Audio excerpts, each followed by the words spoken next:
a filosofia de Kierkegaard, da psicologia, teologia, etc., é toda ela voltada para atitudes, é uma filosofia performática, né?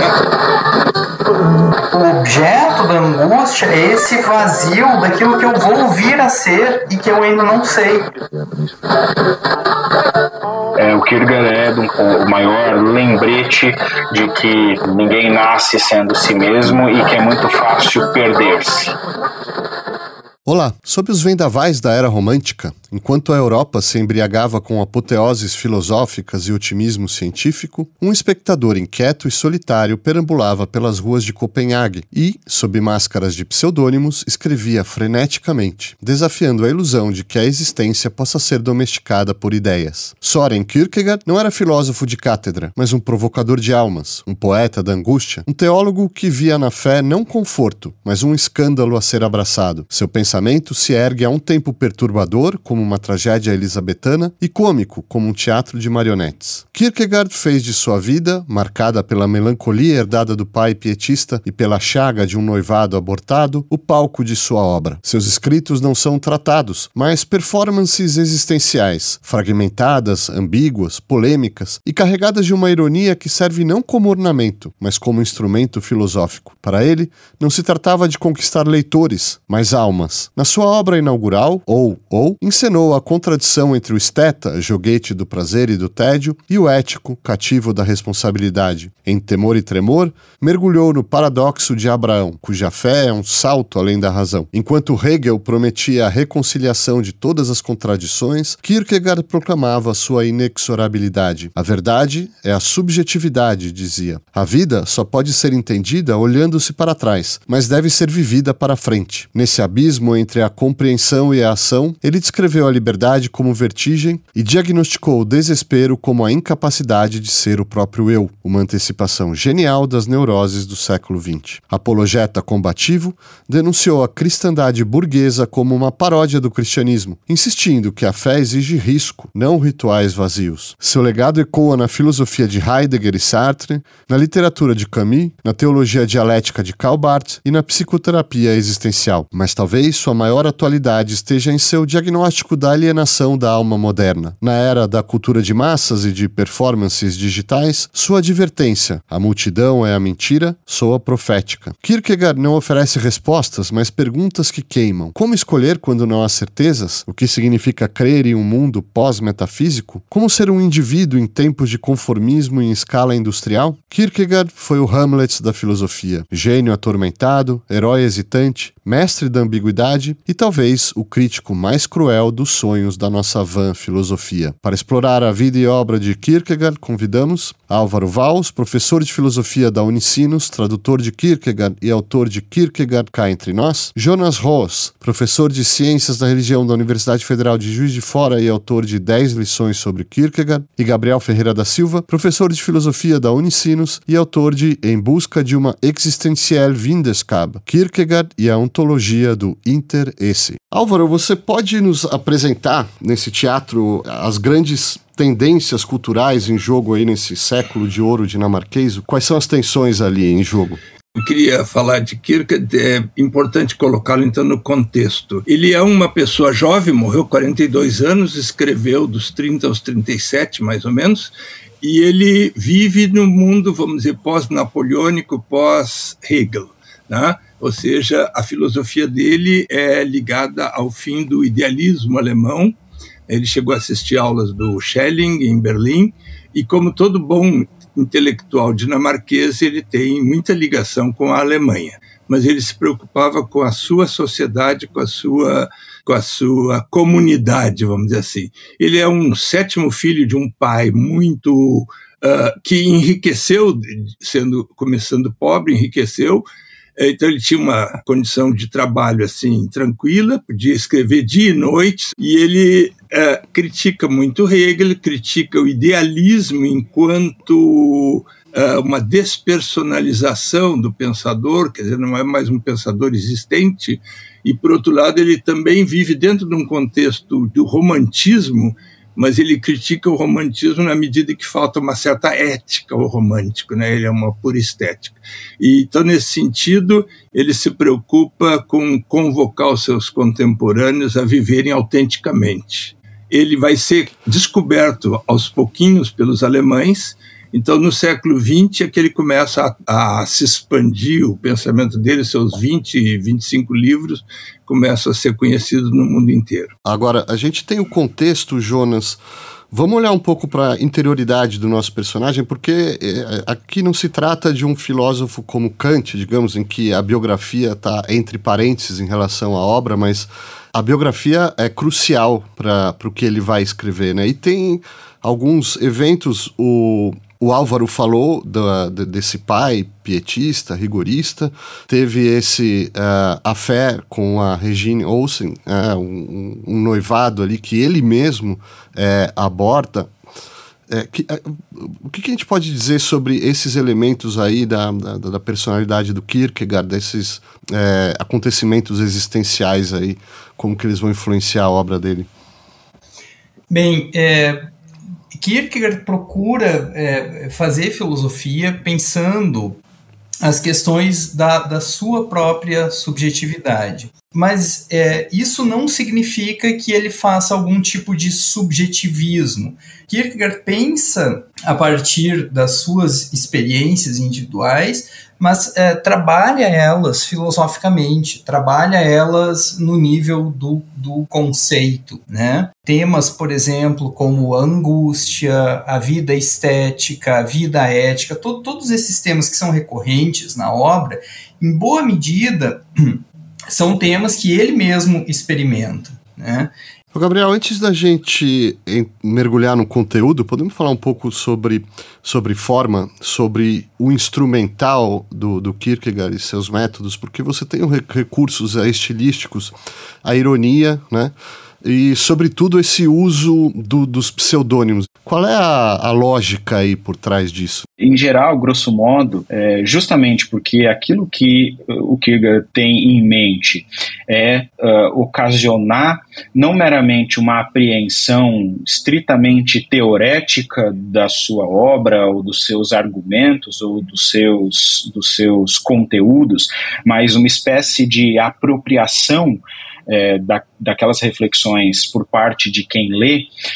Num primeiro momento dá para se dizer que essas estratégias do Kierkegaard, como a ironia ou a criação de pseudônimos, estão a serviço de estabelecer um certo distanciamento entre o Kierkegaard, pessoa física, como alguém que estabeleceria uma espécie de prisma pelo qual ele seria lido.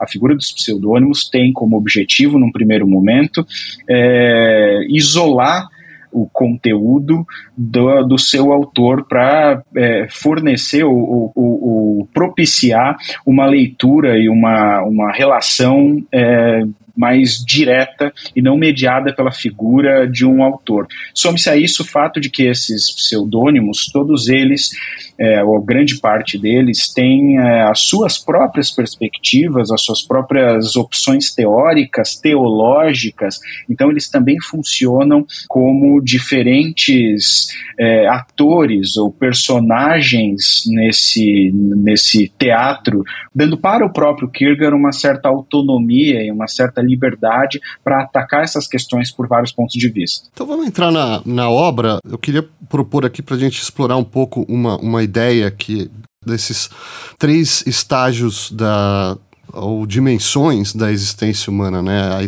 A vida estética, a vida ética e a vida religiosa. Nessa obra chamada Ou Isso, ou Aquilo, que já traz uma série de pseudônimos, são papéis recolhidos aí por um certo Victor Eremita, onde ele opõe a partir de 2 figuras, ou mais até, né, essa ideia de uma vida estética, a uma vida, em contraposição a uma vida ética, né? A dificuldade é que a gente não encontra essa teoria dos estádios de uma forma completamente acabada em nenhuma obra de Kierkegaard. Você não tem nenhuma obra onde ela está completa. Agora, é importante que se diga que, claro, que Kierkegaard reflete muito sobre o estético. Isso tem a ver, por exemplo, com os pseudônimos, né? Num livro Estádios no Caminho da Vida, como epígrafe, Kierkegaard escreve assim: tais livros são como espelhos, se um macaco olhar para dentro, não será um apóstolo a olhar de volta.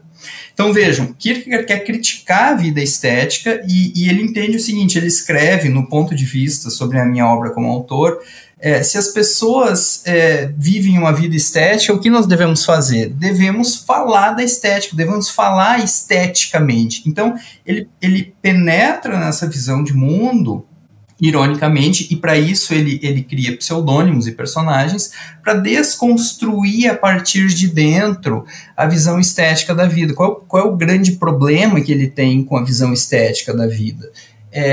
Uma vida baseada na sensação, no prazer, desprazer, no interessante, nessas categorias. Isso não é suficiente para construir um sentido da vida, para produzir a si mesmo, né? A vida pode estar tudo em ordem do ponto de vista estético e a gente pode ainda assim não encontrar sentido. Então, Ou é uma obra importante nesse sentido. Ela tem uma primeira parte estética e uma segunda parte ética, tá? E o mesmo tipo de problemas a gente encontra também de uma forma mais sutil, mas também com relação ao ético. Uma pessoa pode fazer tudo certo, agir corretamente, e isso não garante a produção de um sentido da vida. E para terminar esse ponto, o religioso ele seria algo para além do estético e do ético, embora poderia ressignificar o estético e o ético, mas o religioso significa aquela postura diante da vida na qual eu coloco a minha subjetividade em jogo, a minha existência em jogo, encaro o paradoxo da existência, e para isso, no entendimento de Kierkegaard, o cristianismo fornece uma moldura, digamos assim, para pensar essas questões. Mas vamos lá, essas questões, né? Ele personifica essa vida estética até numa figura ideal do Dom Juan, mas também num personagem ali hedonista, sedutor, e na figura de um juiz. Será que vocês podem apresentar esse drama ali que se coloca entre essas personagens, Gabriel?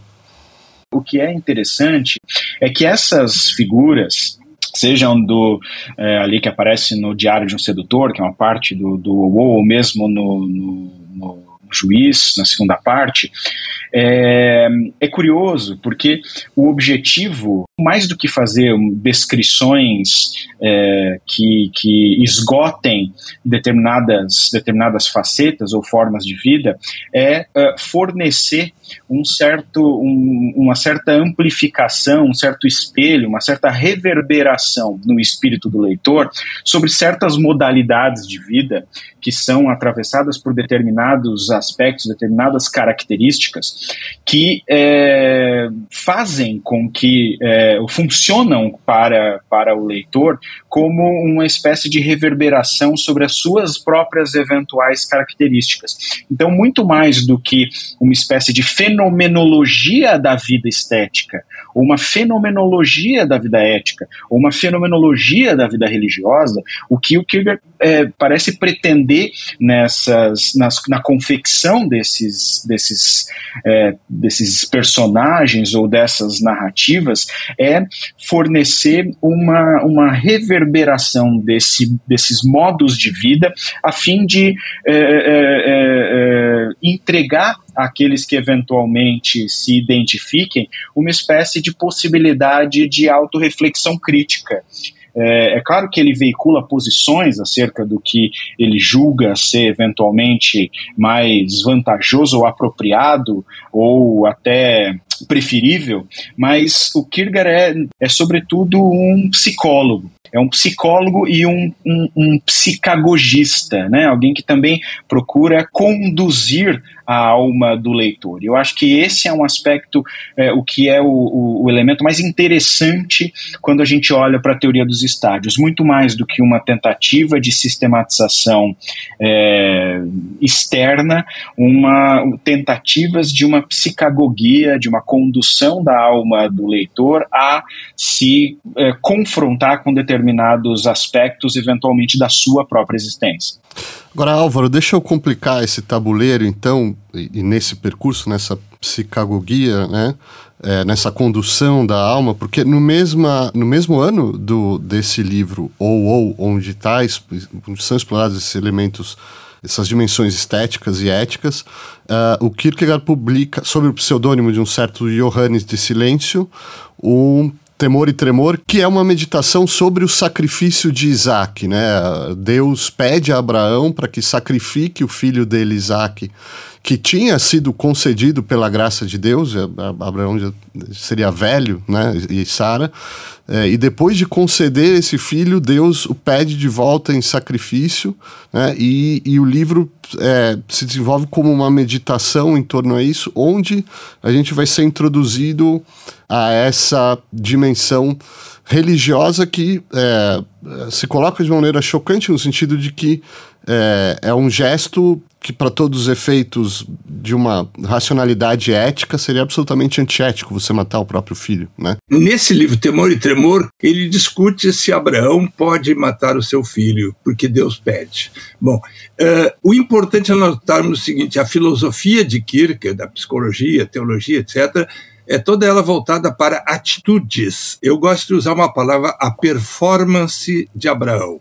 Então esse livro não é sobre o assassinato de Isaac, não é sobre o cabrito que aparece, não é sobre o monte, é sobre a atitude do Abraão, como é que o Abraão responde àquilo que Deus pede. Você disse que é antiético. Matar o filho é antiestético, é antiético, é antirreligioso, porque Isaac era o filho da promessa, ele tinha prometido uma geração mais numerosa que as areias do mar. Então, existe na cabeça de Abraão um tilt, dá um curto-circuito, mas ele obedece a Deus. E então, veja, é um livro que mostra bem o intuito de Kierkegaard, é uma filosofia pragmática, uma filosofia performática, né? Quer dizer, tem essa dimensão da apropriação. Ele lança ideias, os vários pseudônimos lançam ideias até contraditórias umas às outras, para que nós, leitores, ou cada leitor, escolha como vai agir.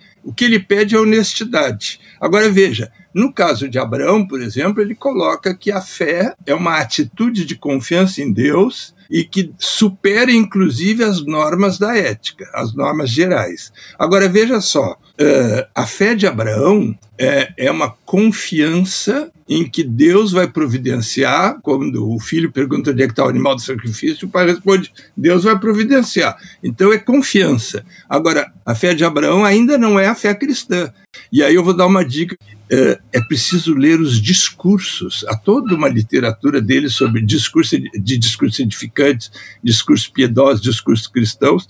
Então, nesses discursos, que são textos filosóficos, não são sermões, ele mostra, vamos dizer, constante apelo a que nós tomemos atitudes. E a atitude, por exemplo, do cristão não é necessariamente a do Abraão, porque o Abraão confia que ele vai voltar. A fé de Abraão não está no fato de ele assassinar o filho, sacrificar o filho.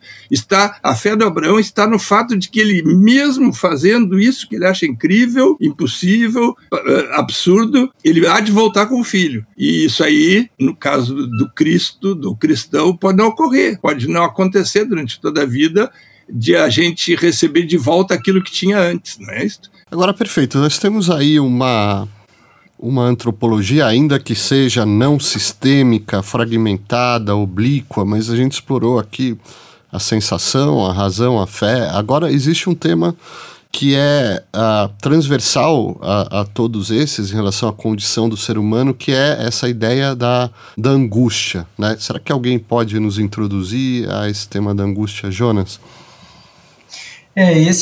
Esse é um tema importante. Kierkegaard coloca a angústia, digamos assim, na agenda filosófica, né? Em 1844, ele publica o conceito de angústia. Embora esse tema, o conceito, já tenha aparecido antes. Por exemplo, em Temor e Tremor, que é uma obra de 43, Abraão se angustia. Ele dá um tratamento mais sistemático para o tema em 44, com o conceito de angústia.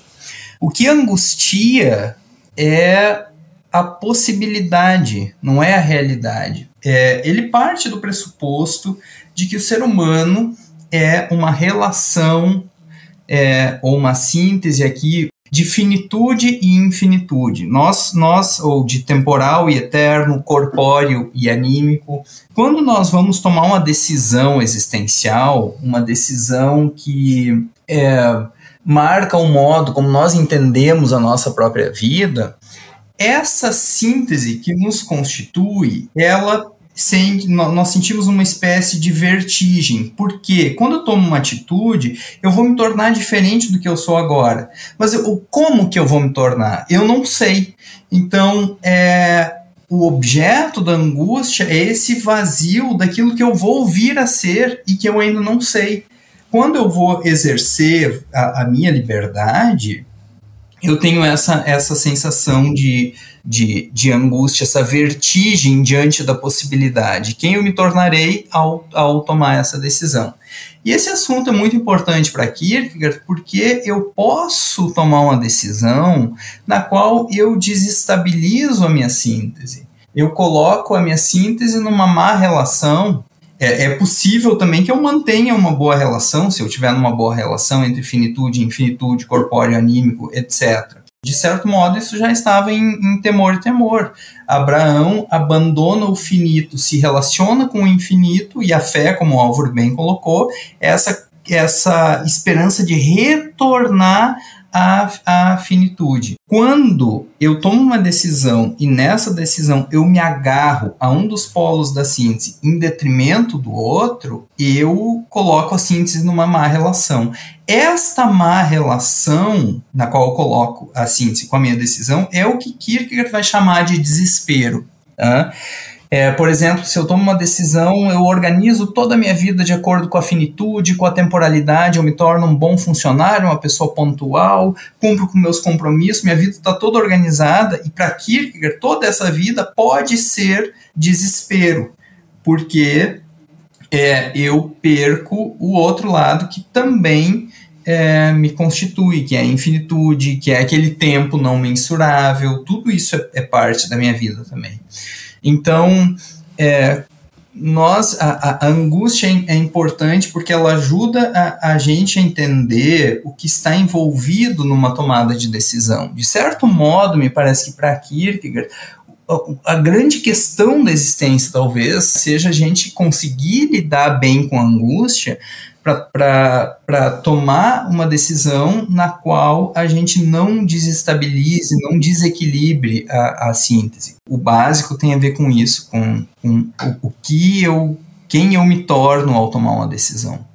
Agora, Gabriel, podemos pegar esses conceitos e entrar na crítica filosófica propriamente do Kierkegaard, porque o Álvaro já mencionou essa filosofia hegemônica na época do idealismo alemão e Kierkegaard vai ter uma versão visceral a isso, né? Ele vai ser o anti-Hegel, praticamente, né? E o idealismo alemão, quer dizer, essa ideia de que o filósofo é praticamente um decodificador da consciência de Deus, digamos assim, que vai criar grandes sistemas totalizantes para compreensão do universo e da existência, e sob o nome de Johannes Climacus, literalmente João da Escada, né, o Kierkegaard vai escrever 2 obras de crítica severa ao racionalismo hegeliano, né, as migalhas filosóficas ou fragmentos filosóficos, e uma outra, ironicamente, muito maior, que é o pós-escrito não científico às migalhas filosóficas, com esse título rocambolesco aqui, mas assim, Inclusive, nesses livros, em algum momento vai surgir a frase talvez mais famosa dele, dessa ideia da verdade enquanto subjetividade. Você pode nos introduzir a essa crítica ao sistema idealista racionalista? O que eu acho fundamental como um ponto de partida para a gente entender isso é uma ideia que eu acho que é fulcral, que é basicamente o seguinte: todos esses conceitos, angústia, desespero, liberdade, tornar-se si mesmo, os conceitos de síntese e os pares de opostos, todos eles estão a serviço de uma percepção essencial que está diretamente conectada a esse enfrentamento com a filosofia hegeliana, que consiste fundamentalmente no fato da percepção do Kierkegaard sobre o fato de que de todos os entes possíveis e imagináveis, né, há um especificamente que é o existente. O Kierkegaard ele preserva alguns termos específicos para se referir ao modo de ser do próprio ser humano. Há um desses entes, então, de todos os entes possíveis e imagináveis, há um ente especificamente que tem um modo de ser que exige uma certa tábua de categorias completamente distinta das categorias que nós usamos para outros tipos de ser. De modo que, se a gente não calibra bem o olho filosófico ou teológico ou psicológico para ver o modo específico de existência ou de ser deste ente específico que é o ser humano, e como você mesmo mencionou, Marcelo, olhamos como fazia o Hegel no começo da ciência da lógica, né? Ver o ponto de vista de Deus antes da criação, e a gente calibra o olho para este tipo de visão, e não o ponto de vista do modo de ser, que é o modo de ser do humano, a gente não se dá conta que as categorias tradicionais da metafísica tradicional, ou da discussão ontológica tradicional, seja da filosofia grega e medieval, seja da filosofia moderna, da ontologia moderna, que o que a gente está perdendo não é meramente uma questão, ou o que a gente está deixando de fora, não são meramente questões formais ou ainda de uma opção barata sobre formas de filosofar. O que está em jogo é que nós não estamos calibrando o olho para captar exatamente o fato de que o ser humano existe de uma maneira que exige categorias para o seu próprio modo de ser. Então, o grande enfrentamento, por assim dizer, de Kierkegaard, não é como dizia de Hegel, né? De Kierkegaard a Hegel, não é simplesmente como dizia o Sartre, num texto que ficou famoso, que o Kierkegaard é como se fosse um cavaleiro lutando contra, quase uma coisa quixotesca, lutando contra o moinho de vento do idealismo absoluto. O Kierkegaard está fazendo uma coisa filosoficamente muito mais sofisticada. Ele está antecipando, por exemplo, um movimento que vai ser tido como uma grande novidade filosófica, por exemplo, em 1927, no Ser e Tempo de Heidegger, a saber que, por exemplo, não é suficiente pensar o ser humano sob o prisma, por exemplo, de um sujeito transcendental, como na crítica da razão pura, ou mesmo nas meditações cartesianas, ou na ciência da lógica. O sujeito transcendental é fundamentalmente um sujeito empírico. Então, é um sujeito existente, encarnado,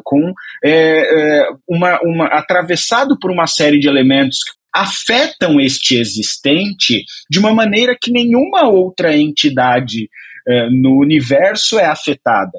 Portanto, não se trata simplesmente de uma oposição a um modelo formal de fazer filosofia, ou simplesmente uma crítica ao sistema como algo de etéreo, mas senão que, inclusive, as questões formais, elas decorrem do ponto central, que é a ênfase na necessidade de que o ser humano é um ente cujo modo de ser demanda um olhar filosófico, teológico, psicológico, e por que não, eventualmente, até literário e estético, que exige categorias totalmente distintas. O Kierkegaard é, então, um pensador tão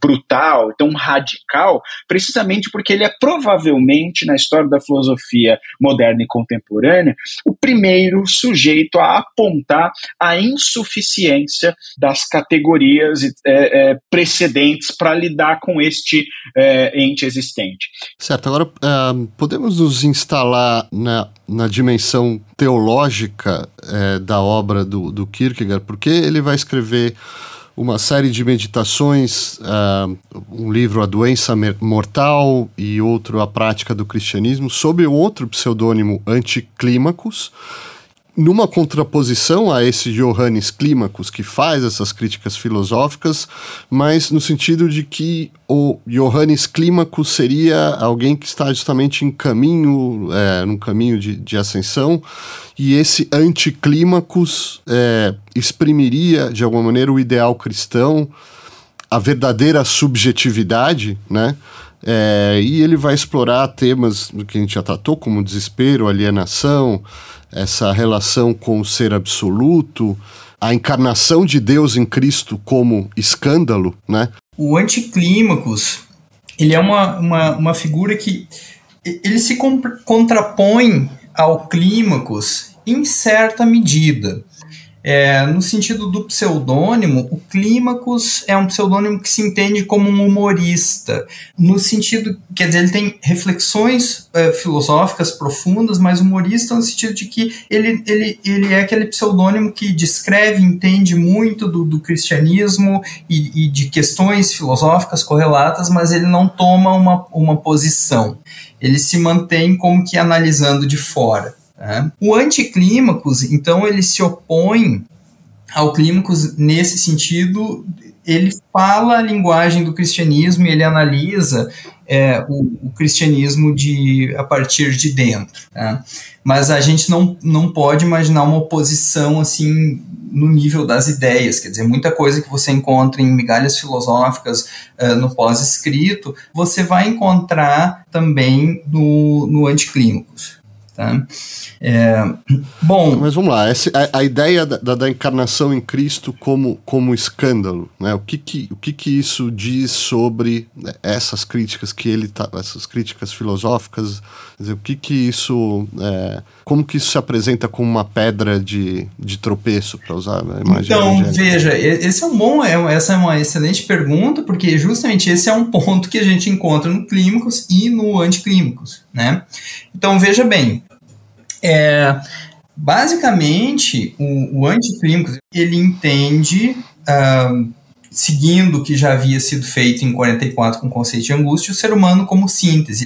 Então o ser humano é essa síntese de finitude e infinitude e os seus correlatos. Tá? O desespero é, digamos assim, a perda do eu, quando eu me perco de mim mesmo, quando eu relaciono mal a síntese. Certo, agora como que eu resolvo esse problema? Eu sou uma síntese que está desarticulada, eu estou desarticulado de mim mesmo. Eu não resolvo isso apenas com uma reflexão conceitual ou apenas com uma reflexão filosófica. Eu tenho que colocar a minha subjetividade em jogo. E numa atitude que é a atitude de fé, o salto da fé em Kierkegaard, do qual tanto se fala, de certo modo, é um salto, não um salto intelectivo, mas um salto para dentro de um modo de vida. E no caso do cristianismo, o objeto da fé, né, a fé se dirige ao paradoxo do infinito que se finitiza, do eterno que entra na temporalidade, do Deus encarnado. Quer dizer, a mensagem do cristianismo para Kierkegaard é que essa síntese que está numa relação ruim, ela pode entrar numa boa relação através da fé, e essa boa relação tem uma realidade. Essa realidade é o Cristo. Tá? O cristianismo para Kierkegaard tem um significado existencial. É por isso que ele vai brigar tanto com a Igreja da Dinamarca, que coloca isso tudo numa relação cultural, exterior, estética e tal. E para ele a chave é essa relação existencial. Agora, que o eterno esteja presente no tempo, isso é contraditório e por isso é paradoxal. Você não tem como explicar isso filosoficamente. Então veja, a situação do ser humano é que nós estamos numa posição paradoxal dessa relação de finitude e infinitude, que com o desespero está desarticulado. E como que nós resolvemos essa situação paradoxal? Nós resolvemos ela nos relacionando com um paradoxo central, que é o paradoxo do cristianismo. Agora, essa relação é uma relação de atitude. Então, para fechar essa questão, isso é escandaloso porque a filosofia, o pensamento não explica isso. Então, essa questão central da existência, que é o paradoxo, ela não é explicável, né? Filosoficamente. Então, e a partir daí, o Anticlímacos, então, com a Doença para a Morte, que é uma obra de 1849, ele mapeia todo o conceito de desespero, como essa desarticulação da síntese, e veja, ela tem essa obra, A Doença para a Morte, tem uma obra irmã, que é Prática no Cristianismo. No Prática no Cristianismo, ele lida com o Cristo, o paradoxo, a noção de escândalo. São duas obras que se complementam, né? Porque uma coloca esse problema paradoxal no humano e outra coloca o Cristo como o núcleo da mensagem cristã e que oferece o que Kierkegaard entende como a resposta possível para o problema dessa desarticulação do eu, o problema do desespero. Agora, Álvaro, o Jonas citou essa briga com a Igreja Luterana e, de fato, na segunda metade, digamos assim, da curta carreira literária do Kierkegaard, porque ele morre com 40 e poucos anos, né? Mas ele abandona as máscaras, os pseudônimos, e passa a escrever com o próprio CPF e vai para uma briga de rua, digamos assim, se embrenhar uma série de polêmicas justamente com a igreja luterana da época, e em várias obras surge esse embate entre a cristandade e o cristianismo, para resumir, assim, né? Do que se trata isso? Qual é a natureza dessas críticas? Perfeito. Veja, eu só queria lembrar que além daquelas duas obras famosas do Anticlímaco, seria muito importante também uma outra obra do pós-escrito, que seria as obras do amor, onde ele desenvolve toda uma descrição, uma consideração sobre o mandamento do amor, a religião que consiste, supondo que a gente se ama, que a gente ame também aos outros como a si mesmo. Então isso aí, você deve amar o próximo, e depois toda uma escansão do hino ao amor da Epístola aos Coríntios. Então Kierkegaard já tinha escrito vários livros grossos, livros de 500, 600 páginas, mas aí ele percebe, coerentemente com o que ele está fazendo, que a igreja não está vivendo uma fé pessoal, ou seja, a igreja dinamarquesa luterana se tornou assim uma instituição tradicional muito parecido com a Igreja Católica em alguns países, né, onde todo mundo é cristão assim por hábito e não por convicção pessoal. Então ele faz uma crítica. A ideia básica é a seguinte: você tem que ser coerente. Se você diz que é cristão, você tem que viver de acordo com o anúncio do Evangelho. Você tem que viver no amor, no perdão, na crença de Deus, na sua relação. Tudo que vem de Deus vem de cima, vem do alto, você recebe, agradece, você perde, você agradece também, etc. Então, nesse sentido, o que ele pede é coerência, o que ele pede é honestidade. Agora, ele faz isso como? Ele provoca uma polêmica porque ele estava desenvolvendo o conceito do testemunho da verdade, alguém que afirma a verdade com o próprio sangue, o mártir, né? Então morre o bispo aburguesado com suas medalhas, com banda de música, com toda a pessoa mais culta da Dinamarca, tal, cultuada também pelo povo, e o outro candidato a bispo diz que ele é um verdadeiro testemunho da verdade. Aí o Kierkegaard aproveita e cria toda uma polêmica, e ele faz o seguinte, ele vai para a rua distribuir um jornalzinho que ele faz com 30, 40 páginas, 50 páginas cada vez, né, com artigos que ele mesmo escreve. E a ideia é a seguinte, quer dizer, as pessoas pregam uma coisa, mas não vivem essa coisa. Então é isso que ele pede. Ou seja, Jesus Cristo não é um elemento histórico antigo e já esquecido, tem que ser alguém contemporâneo nosso. Por que tem que ser cristão? Não tem que ser. Aí é que está a questão. Para o Kierkegaard, a questão é ou você crê ou você se escandaliza. Escandalizar-se significa você não consegue superar essa pedra no meio do caminho, essa pedra de escândalo. Você não aceita, não é obrigado a aceitar. Mas então, ele vai dizer, a filosofia moderna insiste na dúvida, mas a questão não é a dúvida, é o desespero, é o desesperar-se. Ou seja, é o duvidar de si mesmo, de tudo, não ter sentido na vida.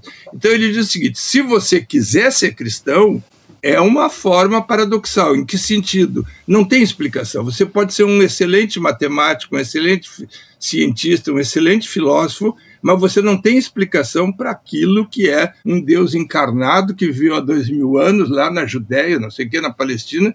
Isso aí não tem explicação. Ou você aceita ou você não aceita. Então, o que ele pede é o seguinte, quem diz que é cristão, que seja coerente. Então, além do cristianismo e da cristandade, a cristandade seria o institucional, o habitual, o sociológico, o tradicional, ele ainda cria um conceito da cristicidade, quer dizer, a essência do cristão. Se a pessoa tem ou não tem o essencial, o amor, o perdão, e não simplesmente se vai ao culto dominical por uma horinha para ouvir uma palestra bonita. Então, esse é o problema. Aliás, ele antecipou Sartre, né? Sartre, nos últimos anos de vida, vai distribuir jornalzinho na porta de La Cause du Peuple, né? Nas portas das fábricas. Né? O Kierkegaard já faz isso. É uma performance.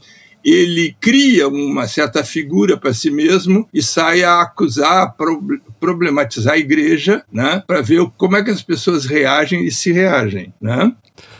Foi interessante você falar do Sartre, porque o Kierkegaard vai distribuir esses panfletos religiosos, o Sartre vai transmitir, vai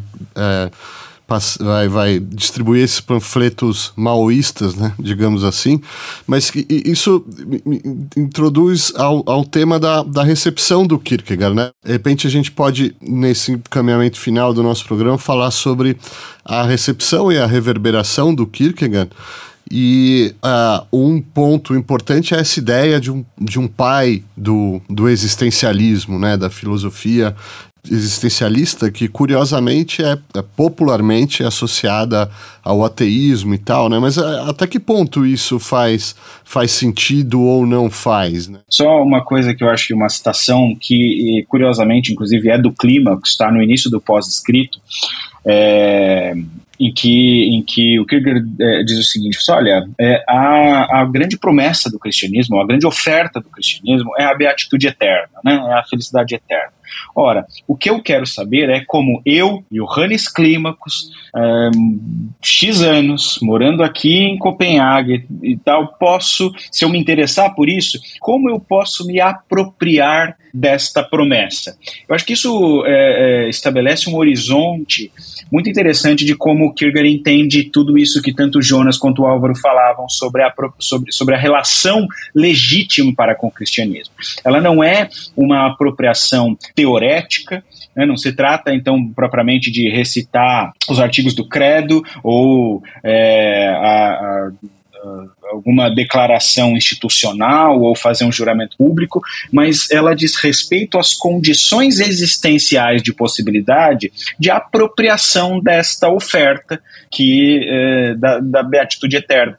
É nesse sentido que se entende quando Kierkegaard diz de que a subjetividade é a verdade, né? A subjetividade é a verdade não por porque isso justificaria uma espécie de subjetivismo, ou um pluralismo de posições, mas a subjetividade é verdade, porque se o cristianismo é a verdade, o lugar de manifestação por excelência da verdade só pode ser a subjetividade, uma vez que se trata que o cristianismo se trata de apropriação, né? Agora, isso é curioso, porque aí, conectando com a tua questão sobre a recepção, eu gosto muito da caracterização que a Hannah Arendt faz disso num texto lá, o que é a filosofia da existência, né? Para inclusive diferenciar o próprio Heidegger disso e tal, que o existencialismo, tal como as pessoas entendem, ele deveria ser mais circunscrito àquele movimento filosófico fundamentalmente francês do entre-guerras. Isso significa que a gente não esgota o que é a filosofia orientada à existência ou a temáticas existenciais. Dizer que o Kierkegaard é um pai do existencialismo, sem mais nenhuma precisão, é um problema muito sério, porque o que significa ser pai propriamente de uma corrente filosófica, né? De fato, do mesmo jeito que o próprio Camus diz, olha, quando perguntam para ele, na última entrevista que o Camus deu na vida, perguntam para ele, você é existencialista? Ele fala assim, olha, se os precursores são o Pascal, o Kierkegaard e o Dostoiévski, eu sou existencialista. Agora, se ser existencialista é concordar com o Sartre, eu não sou. O que significaria propriamente ser o pai do existencialismo?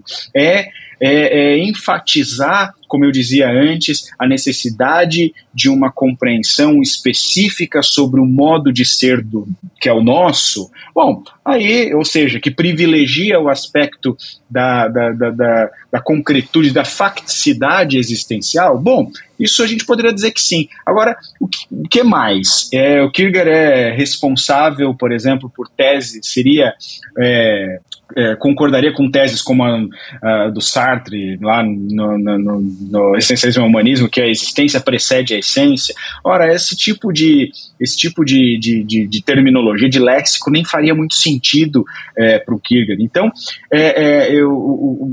em linhas gerais, essa relação de paternidade, geralmente, ela faz sentido quando a gente um pouco decompõe e diz, bom, há elementos que, de fato, o Kierkegaard inaugura na tradição filosófica da segunda metade do século XIX e começo do XX. De fato, ele é o sujeito que faz esse tipo de inflexão existencial na filosofia. Agora, isso não pode servir a que a gente também leia o Kierkegaard, ou eventualmente deixe de ler o Kierkegaard, por conta de olhá-lo sob um prisma dos existencialistas no século XX, ou seja lá o que a gente entenda por esse termo. Não, perfeito. Deixando os ismos na gaveta agora, Jonas, Álvaro, mas se a gente puder dar uma dimensão da influência do Kierkegaard, direta ou indireta, nos diversos campos do saber e do criar humano, na teologia, na psicologia, psicoterapia, na literatura, talvez nas artes, né?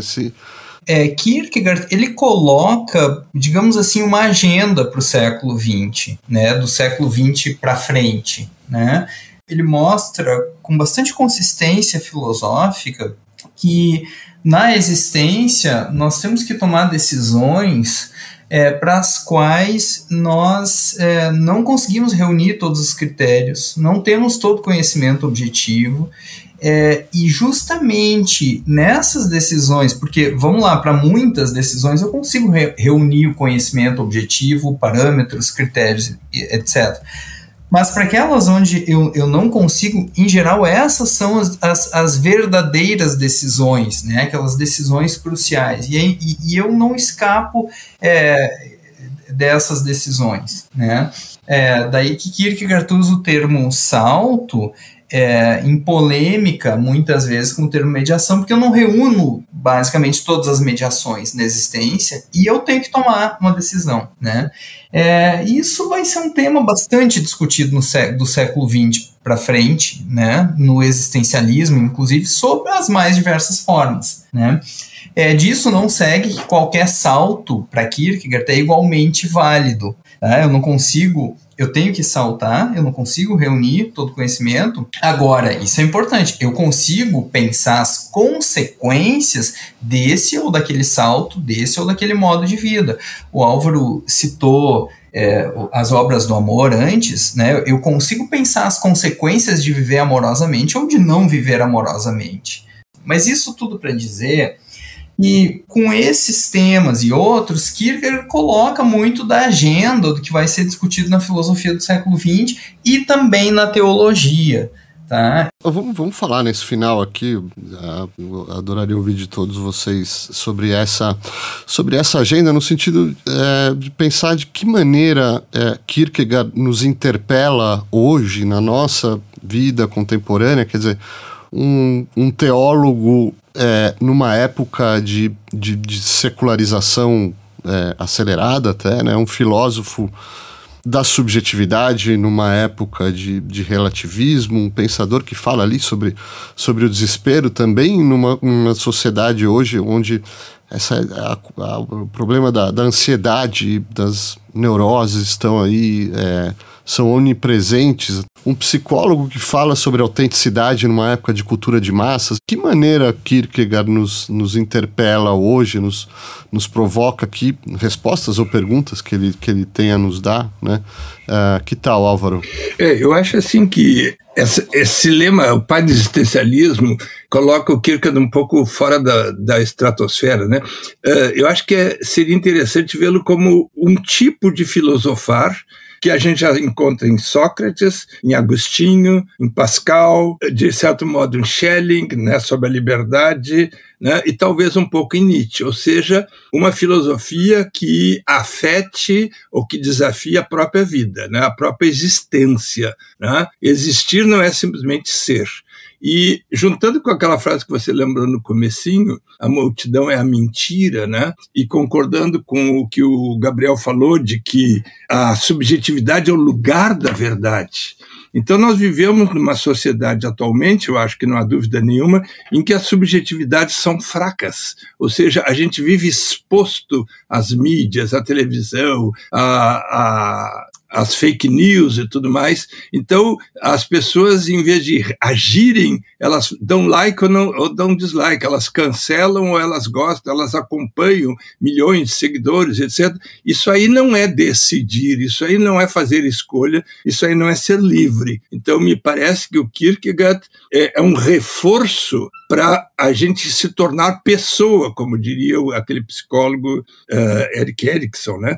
Mas, então, eu acho assim também, na filosofia, por exemplo, você encontra gente como Adorno, que é um marxista, vamos dizer, e que valoriza as atitudes e as ideias do Kierkegaard para a existência, né? E eu acho assim, a questão hoje é atualíssimo a pessoa querer ser um ser existente que pensa não só nas contas do fim do mês, né? E pensa não só o que querem que eu pense, mas pensa por si mesmo, né? Então, Kierkegaard, de certo modo, tem muita coisa em comum com Sartre, mas, por exemplo, aquela ideia da liberdade absoluta de Sartre, para Kierkegaard seria, ou pelo menos para o anticlímax, seria desespero ainda. E ele lembra que existe uma possibilidade, existe um anúncio que é a religião do amor. Agora, a religião do amor, de certo modo, eu digo que um seguidor das obras do amor seria o idiota, o príncipe Mishkin do Dostoiévski, que acaba mal, acaba no hospício, né? Em todo caso, dá para dizer que Dostoiévski pensou muita coisa que o Kierkegaard pensou também, né? Então, nesse sentido, querer viver uma vida diferente, querer fazer diferença é importante. Que tal, Gabriel? Kierkegaard hoje? Eu ressaltaria dois aspectos.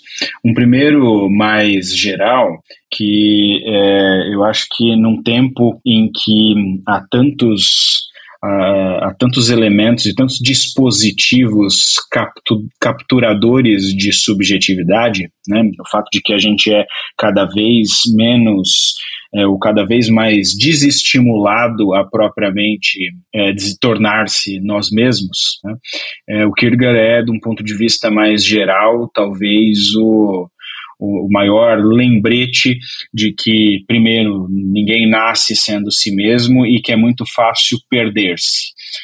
Num tempo como o nosso, é muito fácil ter a sua própria subjetividade deflacionada, capturada por uma série de dispositivos, de técnicas, de algoritmos como instrumentos de esvaziamento da nossa subjetividade. O Kierkegaard é, antes de tudo, um arauto da subjetividade neste sentido que eu falava de o lugar da verdade.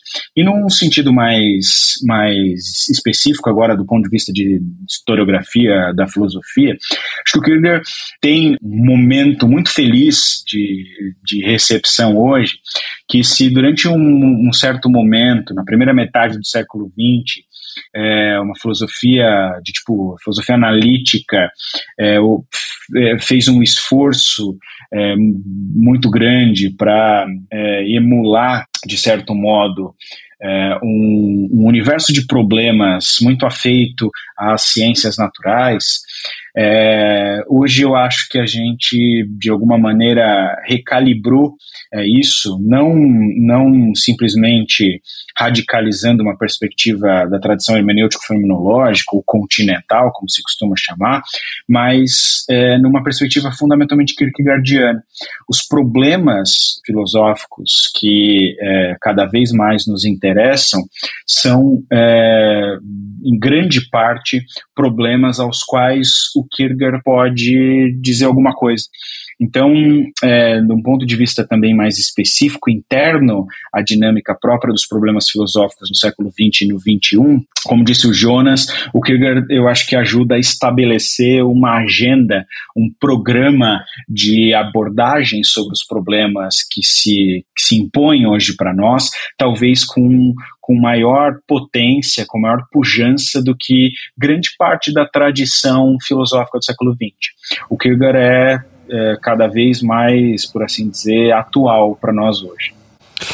Podemos fazer uma rodada final? Eu vou deixar algumas cartas na mesa, se ainda alguém quiser falar sobre as lições de Kierkegaard para nós, para o nosso tempo, ou talvez sobre a sua grande contribuição e legado, olhando aí no grande panorama da história universal do pensamento, ou talvez até um olhar para o futuro, o que esperar da sua influência ainda à frente, né? Então, vamos lá, Jonas, que tal? Pois eu acho que a gente não falou sobre a repetição, né? Kierkegaard publica um livro em 1843 chamado A Repetição, e eu acho que essa é uma das obras que nos ajuda a entender problemas que nós enfrentamos hoje. De uma maneira muito, muito simples, há um personagem ali, Constantin Constantius, e ele já havia visitado Berlim, tem aí traços autobiográficos de Kierkegaard, e ele se propõe um experimento. Bom, eu já estive em Berlim, eu vou voltar a Berlim para ver se a repetição é possível. E o livro começa assim, e a gente não sabe do que ele está falando com repetição.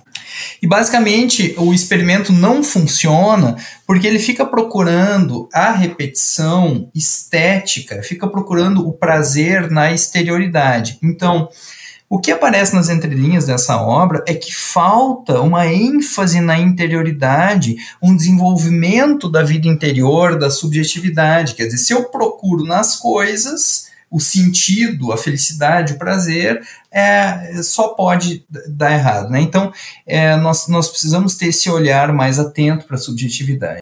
A dificuldade é que quando eu me volto para a minha subjetividade, eu posso encontrar nela o desespero, né? E aí, eu acho que aí também está a atualidade de Kierkegaard, que, veja bem, encarar o próprio desespero, a própria desarticulação do eu, olhar, isso não é prazeroso, mas olhar para o próprio desespero, e pensar uma interioridade que supere esse desespero. Kierkegaard fornece critérios no modo como ele entende a fé, esse colocar a subjetividade em jogo, a vida amorosa, como ele desenvolve nas obras do amor, etc. Então, para terminar, o desenvolvimento da interioridade não significa, em Kierkegaard, o desenvolvimento de um subjetivismo. Há critérios para pensar uma interioridade que supere o desespero, que supere as repetições vazias. Ele pensa esses critérios, entende? Claro que a questão é o que ele chama de uma segunda reflexão, né? Eu tenho a primeira reflexão que eu entendo o conceito objetivamente, e a segunda reflexão é a apropriação desses conceitos num modo de vida. Mas para Kierkegaard isso não é fácil, mas é possível. Então aí com isso a gente não cai num tipo de pensamento subjetivista. Basicamente aí eu acho que está muito da atualidade dele. Perfeito. Álvaro Valls. Marcelo, eu acho, o Adorno tem uma frase interessante, ele diz que Kierkegaard não pode triunfar. Se ele triunfar é porque ele está sendo traído. Quer dizer, Kierkegaard jamais buscou o sucesso. Se o Kierkegaard se tornar o grande filósofo dos brasileiros, então certamente não é o verdadeiro Kierkegaard. Então, posto isso, né, esse paradoxo, vamos dizer assim, ele quer contribuir com o pensamento, nos ajudar a pensar. Então, nesse sentido, trata-se de ler Kierkegaard, quer dizer, não é para fazer sucesso, não é para fazer sucesso comercial, mas é um autor que hoje nós podemos aproveitar, nós podemos refletir. Perfeito. Gabriel Ferreira. Eu acho que o principal aspecto que emerge da experiência de travar contato com o pensamento de Kierkegaard é, antes de tudo, o fato de que Kierkegaard é um sujeito extremamente honesto intelectualmente e existencialmente. Não se trata em Kierkegaard de pensar problemas filosóficos, teológicos, antropológicos ou mesmo sociais ou sociológicos como um objeto isolado na sua inteireza, como se nós pudéssemos nos apropriar nos aproximar desses problemas quase que de uma maneira muito asséptica, muito estéril e muito laboratorial. O Kierkegaard é um sujeito que ensina, eu acho, uma virtude filosófica da honestidade existencial. Por isso não deveria ser nada chocante que tanto figuras como Sartre, Camus, Jaspers, Heidegger, mas também figuras como Wittgenstein, como o próprio Richard Rorty e vários sujeitos até razoavelmente insuspeitos sobre Kierkegaard, tratem-no como um dos maiores filósofos do cânone, em especial da modernidade. Então, ler Kierkegaard, como o Álvaro falou, é preciso lê-lo e com a honestidade intelectual, existencial que ele demanda. É preciso lê-lo, fica esse convite para os nossos ouvintes, mas por hora o nosso tempo felizmente acabou. Eu agradeço o Álvaro Valls, o Gabriel Ferreira, Jonas Ross, agradeço ao nosso ouvinte por ouvir e até a nossa próxima edição.